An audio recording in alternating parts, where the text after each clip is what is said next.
Teaching comes with a lot of expectations, standards, lessons plans, data, parent communication, all the things that are clearly written down in the job description when you apply.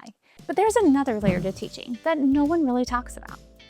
It's the quiet expectations that somehow everyone else already seems to know. The ones that aren't part of your teacher training, and they definitely weren't mentioned in college. You usually discover them in small moments throughout the year, like realizing your class is the only class not participating in appreciation days, or noticing how closely hallway behavior is watched. And if you've ever had the moment where you think, wait, was I supposed to already know this? You're not alone. In fact, there's one unspoken expectation that surprises almost every teacher the first time it happens. It's not in the handbook, no one reminds you ahead of time, and somehow everyone else already seems prepared for it.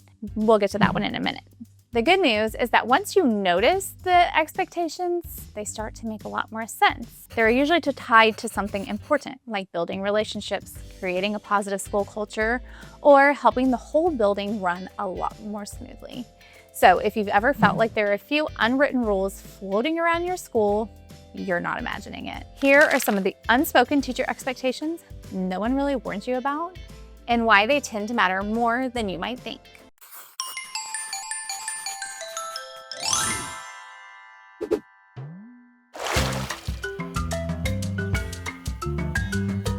Number one is appreciation days are apparently a whole event.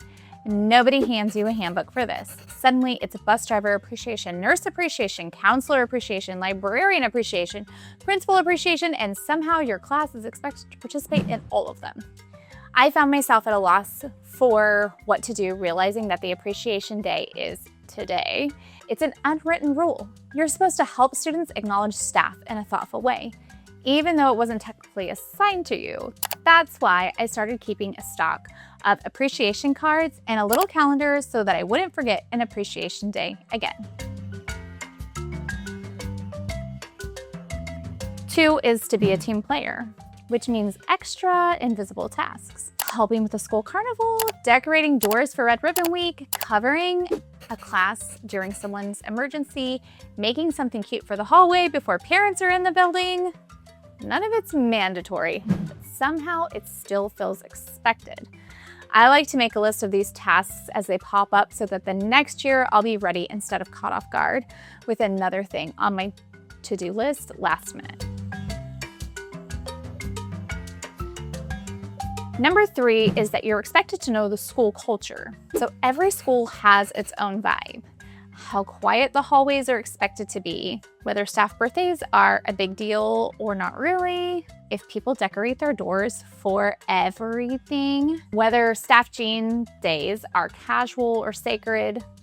Nobody explains it. You just slowly figure it out through observation and mild panic. Don't forget, a great resource is often your team. If you're unsure, you can always ask your team first.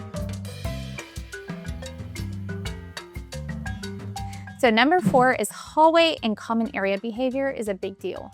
Inside your classroom, you're the boss. Outside your classroom, suddenly everyone notices everything. Line order, voice levels, whether your kids wave at people, whether you're later on time. It's like the hallway is a live performance. So I always like to remind my class that this is their chance to show off all that we've been working on in our side of our own classrooms.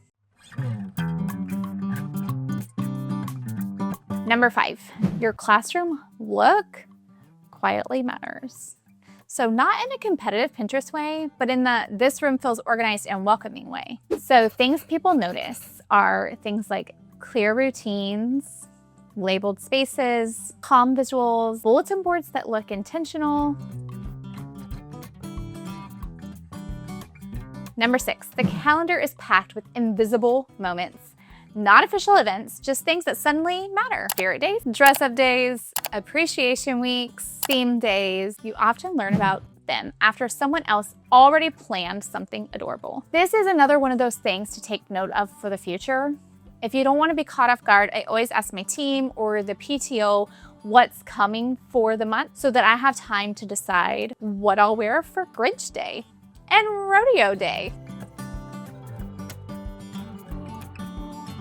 Number 7 are relationships with your support staff matter more than you think. I learned this by accident. I'm naturally just a very nice, friendly person, but I quickly realized the nicer I was to the custodian, the more likely they were to help me when I left my key at home. So don't forget your custodian, the office staff, your security officer, the lunch staff, paras, bus drivers. Teachers who build those relationships tend to have smoother days. The building runs because of these wonderful people.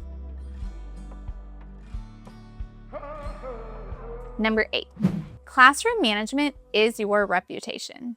Test scores matter eventually, sure, but the thing people notice first are things like transitions, hallway behavior, cafeteria behavior, how quickly your class can settle, how respectful your students are. A calm class quietly builds trust with everyone around you. Plus, it makes your day run more smoothly. Number 9 is sharing resources in the social currency of teaching. If you discover a good idea, teachers tend to share with each other.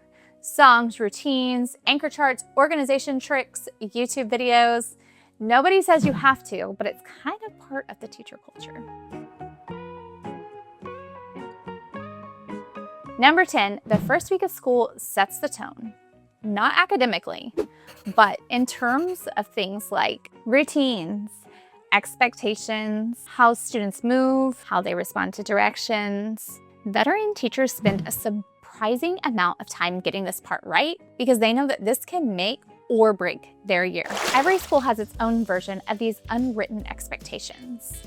Some are bigger, some are smaller, but most of them exist for the same reason. They help the building run smoothly, strengthen relationships, and create a positive environment for students and staff. The tricky part is that no one will hand you a list of them when you start teaching. You discover them slowly, usually through small moments and a little trial and error. But once you start noticing these patterns, they stop feeling like surprises and start feeling like part of the rhythm of the school year. And the more you understand those rhythms, the easier it becomes to navigate everything else that comes with teaching. If you find that you're needing help with the classroom management piece, you're gonna wanna watch this video here, where I'm sharing how to make your classroom management more fun and make students want to do the things that you need them to do to keep your classroom running smoothly.